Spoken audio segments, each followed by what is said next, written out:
Alright, what's going on, guys? It's Luke here. I'm going to run through this breakdown today. I know a lot of people took this long, and I was just going to make a quick video on it just because I felt like it was a good topic, and then the short that you guys could have taken after. Again, I didn't even take a trade today, but looking back on it, I'm going to explain my reasoning. Before we get into it, guys, Alpha Futures still gets you 10% off with code LukeX, so go check that out if you guys need an account.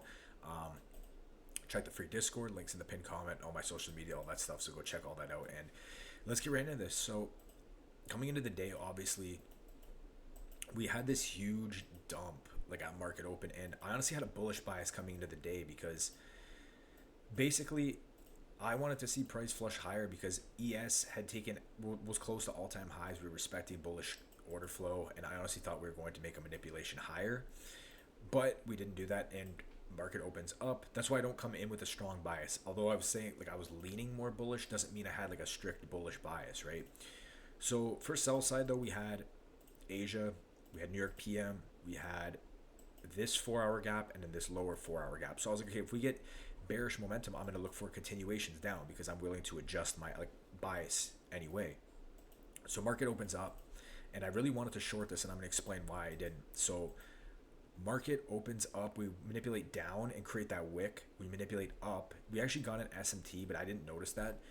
And then we get this huge candle to the downside. Now, if this candle was a little bit smaller, like this, I would have shorted this 100%.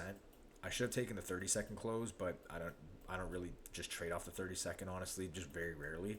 But I would have shorted right down to Asia. But anyway, that candle was huge, and then I wanted to look for a continuation displacement past Asia. This was kind of it. We just didn't pull back into a gap, and I prefer price to trade into a gap, just didn't get it. We trade down to New York PM. From there, we trade all the way down into that 4-hour gap, and as you can see, a lot of people ended up taking this long. Let me mark it out. This long right here, and the reason what they wanted, which again mechanically this is a good trade, but I'm going to explain to you guys why I faded this, and I'm going to explain the trade that you could have taken after. So price comes down, it sweeps out Asia, sweeps out New York PM, goes to the 1-4-hour, then goes to the second 4-hour, and there was a 2-minute inversion right here. You could have taken this 2-minute inversion, and you could have targeted up to this 5-minute unfilled gap. Okay, now why didn't I take this trade? Like I said, mechanically this is a good trade. You see this happen with the Mech model all the time, but the problem is, look at how aggressively price just moved down. Okay, for me to want to take this trade, I want to see two things, one of two scenarios. I want to see price internally manipulate to give me a little more confirmation, maybe even an SMT, then give me the inversion V shape, and then we look for the longs. That would give me a lot more confidence rather than just seeing it come down and trying to catch the first leg. Like when you honestly see that happen a lot after a huge dump like that, you're going to usually want to see one more manipulation and then a move up. So that's what I wanted to personally wait for. On top of that, we barely tapped into the 4-hour. We just barely wicked into it. So usually I prefer a move to CE of the 4-hour gap, which obviously I have marked out as the midpoint right here, which is all the way down there. So I was like, for me to want to long this, I want one of two scenarios. I want to see price internally manipulate because we just had a huge dump to the downside. I'm not trying to just like FOMO in on longs, even though it is mechanically good. I want to see internal manipulation, then maybe an inversion, and then look for the move up. Or I want to seek shorts potentially down to this 4-hour CE, and then from there maybe catch the longs, okay? Because that's giving me a lot better of like, it's giving me more confidence to want to long off CE rather than just a quick tap into the gap in my experience. So I missed this short. I don't even know. I kind of was fixated on these longs, and I wanted to see if they were going to play out, and I just honestly didn't even see this happen. But basically what happened, 2-minute inversion, 2-minute inverse to the upside, as you can see, then it inversed to the downside, and this is where you could have shorted. Again, I just missed it. I wanted to get in on this candle, but at this point we'd already taken out my break even, and I was like, it is what it is. So you could have seen, okay, we inversed the 2-minute, then we inversed back down with momentum. You look on the 1-minute, okay, strong displacement there, 1-minute inversion, 2-minute inversion. Okay, you could have entered right here on this close. You could have ran your stop here, whatever. And this is the reason why this trade is so good. This is your break-even point, okay?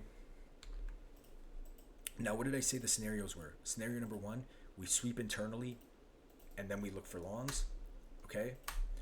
Scenario number 2, we come down to CE, and then we look for longs, which obviously none of those played out, but the bearish case scenario played out. But If you go stops to break even at this internal low, you're already risk free as soon as this candle pushes through. So you have nothing to worry about. So you got to think about it. If price goes down, sweeps this low, I'm break even, so I'm risk free. And if it continues to CE, then I'm hitting TP. And you have to understand at this point, after this 2-minute bearish candle closes, it's a high probability we're going to go down to at least this low, at least. So at this point, you're like 90% sure your break even's at least going to get hit. Then if it flushes, you're going to TP, right? So that was the trade that you guys could have taken today. Again, I faded this because I would have preferred to see internal manipulation, then an inversion, and then long, or a move down to CE and then look for longs. Okay. The thing I like about this short was that we clearly showed we're not going to go up. We clearly wanted likely at this point after this 2-minute closes bearish and it inverses that we either want to take this low out at least, or we want to go down to CE. So as long as you went break even here, you would have hit full TP. If you targeted CE, you could have honestly just targeted a 1-to-1. Totally up to you, right? But you would have been pretty much, once you see this candle close bearish, the probability that it's going to take out this low is very high, in my opinion. So this was the short that you guys could have taken today.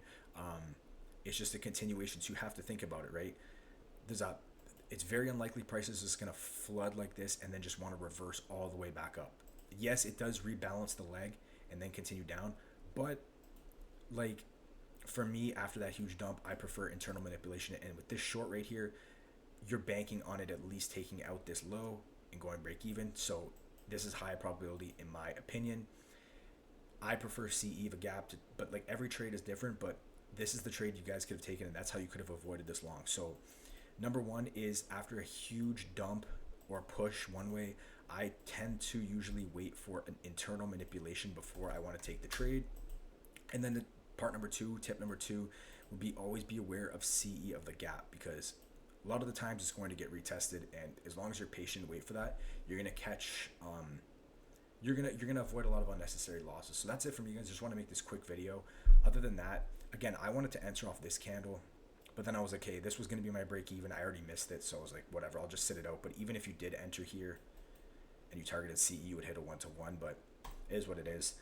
We'll be back at it tomorrow, but I just wanted to make this quick video kind of going over this.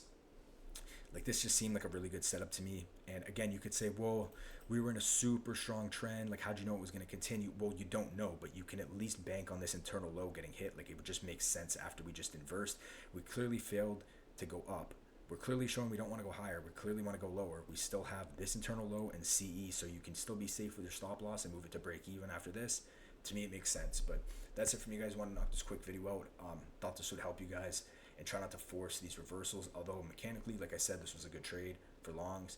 Just the narrative behind it wasn't supporting it. So that's it from you guys. Hope you guys enjoyed. We'll be back to trading tomorrow. Hopefully get a recap if we catch something.